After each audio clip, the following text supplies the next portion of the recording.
I am Professor Yuvraj, graduated from RK University. ಪ್ರತಿಯೊಂದು ಮಾತು ಕಲಿತ ಜಾಗ, ಪ್ರತಿ ಹೆಜ್ಜೆ ಗುರುತು ಅರಿತ ಜಾಗ, ಕನಸುಗಳ ಜೊತೆಗೆ ನಡೆದ ಜಾಗ, ಸ್ನೇಹಿತರ ಪ್ರೀತಿ ಪಡೆದ ಜಾಗ. ಎಲ್ಲರೂ ಒಂದೇ, ಇಲ್ಲಿ ಮೇಲೂ ಕೀಳಿಲ್ಲ, ಜ್ಞಾನದ ಹಸಿವಿದ್ದಾಗ ಮೊದಲು ಕೊನೆಯಿಲ್ಲ. ಮನೆಯೇ ಮೊದಲ ಶಾಲೆ, ತಾಯಿನೇ ಗುರುವು, ತಾಯಿಗೂ ಪಾಠ ಹೇಳಿದ ಗುರುವೇ ಅರಿವು.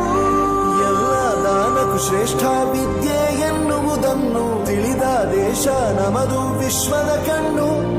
ಮುಂದೆ ಗುರಿ ಇರಬೇಕು, ಹಿಂದೆ ಗುರು ಇರಬೇಕು, ನಂಬಿ ನಡೆದರೆ ಸಾಕು ಸಾರ್ಥಕ ಬದುಕು. ಪಾಠಶಾಲಾ